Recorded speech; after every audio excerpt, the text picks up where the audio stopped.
Alors salut à tous, bienvenue dans cette nouvelle vidéo. En fait, je vais vous expliquer les effets délétères du fructose et pourquoi le fructose est plus toxique que son frère, le glucose. Donc le fructose est plus toxique que le glucose. Mais où est contenu le fructose? Le fructose est contenu dans les jus de fruits, le miel, les fruits, les produits ultra transformés avec du sirop de glucose fructose qu'on en rajoute de partout. Alors, déjà, il faut savoir que le fructose est un sucre qui est doux. Alors, il est utilisé dans les produits transformés. Le gros problème, c'est qu'il est extrêmement toxique aussi. Il augmente l'acide urique. Nous allons voir aussi la différence entre fruits cuits et fruits crus. Pourquoi les fruits cuits peuvent endommager beaucoup plus vite le foie. Les peroxydes d'hydrogène, la création du peroxyde d'hydrogène qui est un radicaux libre et une espèce réactive de l'oxygène qui est extrêmement toxique pour l'organisme. L'augmentation des acides gras lipotoxiques, c'est-à-dire qu'ils ne sont pas métabolisés et qui restent en excès dans le sang. Et voilà, je pense que ça sera bon. On va aussi parler un peu de stress oxydant, etc. Lorsque vous métabolisez une molécule, alors je vais séparer ça, une molécule de fructose, vous avez besoin de 2 ATP. Or, cette consommation de 2 ATP va créer ce qu'on appelle une dette en énergie. L'ATP, c'est l'énergie par excellence, métaboliquement active. Lorsque vous créez une dette en énergie, le corps, c'est un peu un crédit. Vous vivez déjà en crédit à la première fois que vous métabolisez le fructose, ce qui n'est pas le cas du glucose.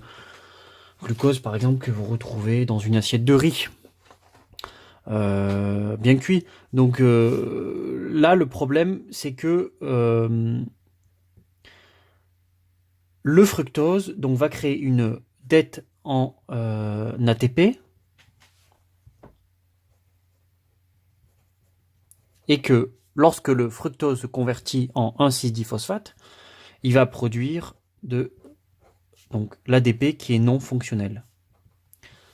Alors, vous allez me dire, oui, mais la dette en énergie, qu'est-ce que ça fait? Ben, ça fait l'hypoxie. Et l'hypoxie crée, cette dette en ATP crée le stress oxydant, puis ça augmente les ROS, puis le dysfonctionnement mitochondrial,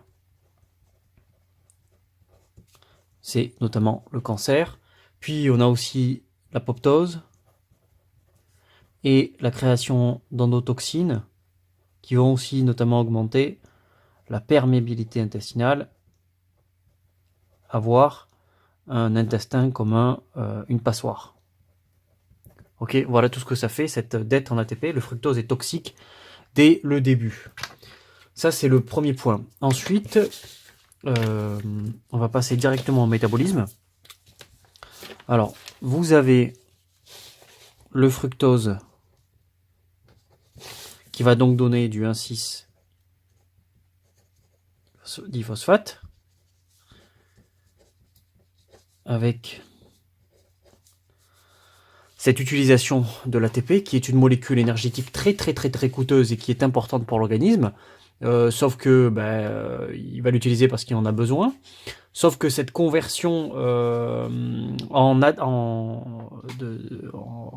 ADP va créer ce qu'on appelle l'AMP, adénosine monophosphate.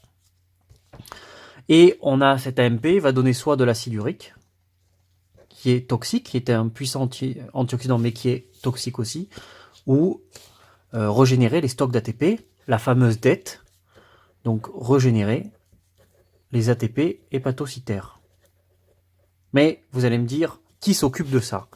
Alors, il y a une compétition entre 2 enzymes. Une enzyme qui est l'AMP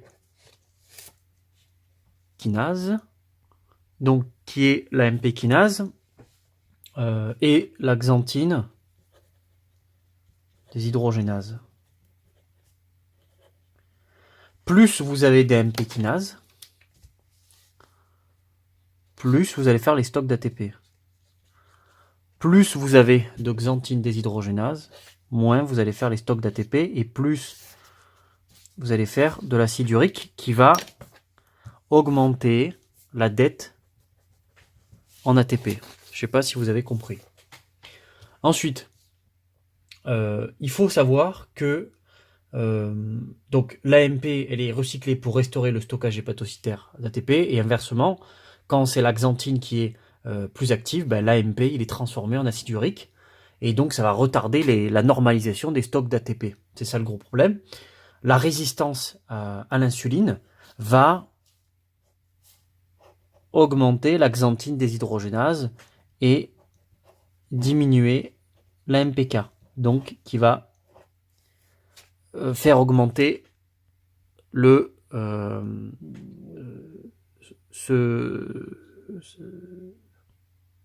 cet acide urique. Excusez-moi, j'ai bugué.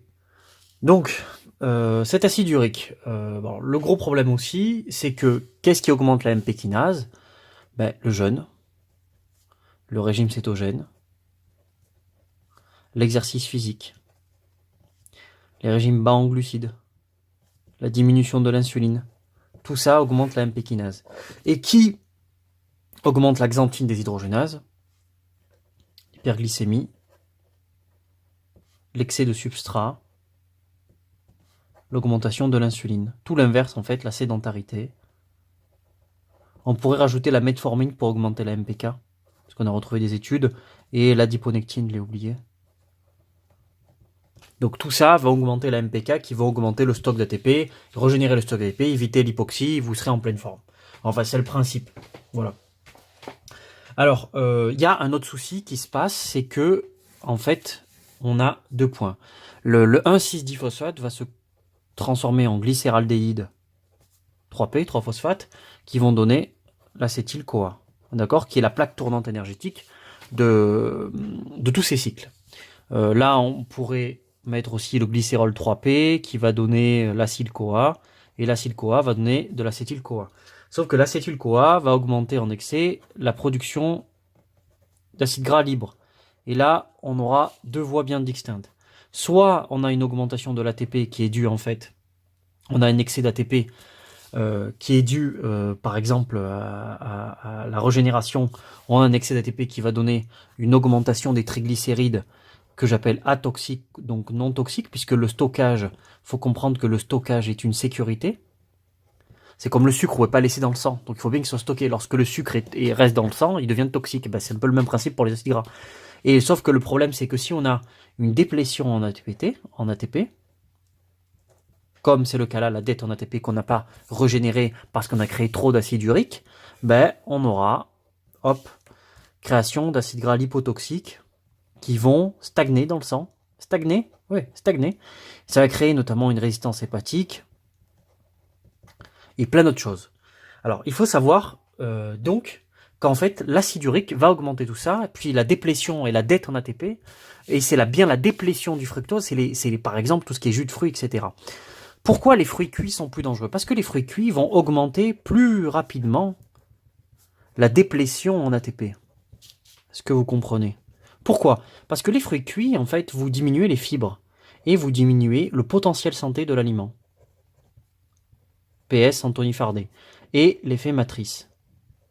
Donc si vous diminuez les fibres, ça va arriver plus vite dans le foie et ça va créer une plus grosse déplétion. Alors que si vous avez les fruits crus, vous avez un ralentissement et ça va arriver dans le foie tout doucement.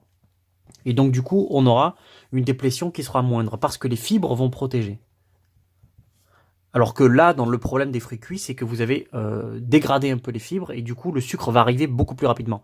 C'est un bien peut-être pour augmenter l'activité thyroïdienne, mais c'est un mal fait à 3/4. Donc, faut éviter. D'ailleurs, vous allez remarquer que vos vitamines A, E baissent lorsque vous consommez trop aussi de fruits cuits parce qu'on a les phénomènes de glycation, la réaction de Maillard qui est beaucoup plus rapide. Regardez la banane quand vous la faites cuire, elle devient beaucoup plus marron que les autres, elle brunit beaucoup plus rapidement, c'est qu'en fait le phénomène de glycation est beaucoup plus rapide. Donc vous avez des fibres, etc. dans les fruits cuits. Puis on a oublié de parler du peroxyde d'hydrogène qui fait partie des anions, qui fait partie des espèces réactives de l'oxygène qui sont extrêmement toxiques et extrêmement délétères pour l'organisme. Il faut nommer aussi le radical hydroxyle et l'anion superoxyde. Alors là, l'anion superoxyde, c'est aussi un problème. Donc en fait, ces 3 points, le gros problème qu'on a, sauf que le gros problème qu'on a, c'est que lorsqu'on est en déplétion d'ATP, par exemple, lorsque vous avez pris du jus d'orange, parce que le jus d'orange n'est pas égal aux fruits, d'accord. Le jus d'orange est un produit transformé et l'OMS dit que ça ne fait pas partie des fruits. D'ailleurs, tout le monde, que ce soit Lustig, le docteur Lustig, ou vous pouvez regarder Sugarland, qui est un très bon film, un très bon livre aussi chez Thierry Soucard édition. Donc vous avez en fait un phénomène, donc cette déplétion d'ATP va créer ce qu'on appelle une accumulation d'hypoxanthine. C'est une purine, un dérivé purine, et qui va des catabolites en fait de la purine et qui vont donc augmenter la production accrue d'anions superoxyde et de peroxyde d'hydrogène via la conversion en fait de la xanthine déshydrogénase en xanthine oxydase, donc XD en XO. Mais ça, c'est pas très très grave. Mais de toute façon, c'est que on a une consommation d'oxygène qui va augmenter en fait la création de peroxyde d'hydrogène et qui est un espèce réactive d'oxygène. Donc en mangeant du fructose trop rapidement, en créant une déplétion, vous avez aussi beaucoup d'espèces réactives de l'oxygène qui sont extrêmement toxiques. Je voulais juste voir si j'ai rien oublié. Donc en fait, on voit bien que les produits ultra transformés, on rajoute beaucoup de fructose parce que, excusez-moi, c'est des produits qui sont extrêmement, c'est un produit qui est extrêmement doux en bouche, etc. Et d'ailleurs, c'est depuis les 100 dernières années qu'on a rajouté, plus fructose. Et d'ailleurs, on vous dit le fructose est de bonne qualité, mais le problème du fructose, c'est que prenez une main. Alors, j'ai fait un bonhomme, mais c'est pas un bonhomme. Lorsque vous enlevez la main en fait de sa matrice, elle devient non fonctionnelle. Alors le fructose, c'est le même principe. Lorsque vous faites cuire par exemple vos aliments, il y aura des phénomènes qui seront beaucoup plus graves. Si le fruit cru se digère plus lentement, c'est qu'il y a une raison en fait. C'est pour éviter cette augmentation, cette arrivée massive. Il faut penser aussi que les fruits, alors le fructose, bon, c'est plus les jus d'orange. Alors là, c'est les jus d'orange, c'est une catastrophe. On n'a pas assez de fibres pour ralentir. Ça arrive trop massivement. Il y a trop d'énergie. Le glycogène musculaire, le fructose n'est pas stocké en glycogène musculaire. Donc, faut faire gaffe à ça. Voilà ce que je voulais dire pour le fructose et le glucose. Donc le fructose est beaucoup plus toxique que le glucose. Je vous conseille les travaux du docteur Lustig qui est un chercheur, alors Sugarland qui est énormément de choses, et Santé, Mensonge et Toujours Propagande chez Thierry Soucard. Voilà, c'était l'idée de ce soir. J'ai déjà fait un truc sur Facebook, mais je pense que voilà, sur le site Complexus et Noia, vous aurez tout.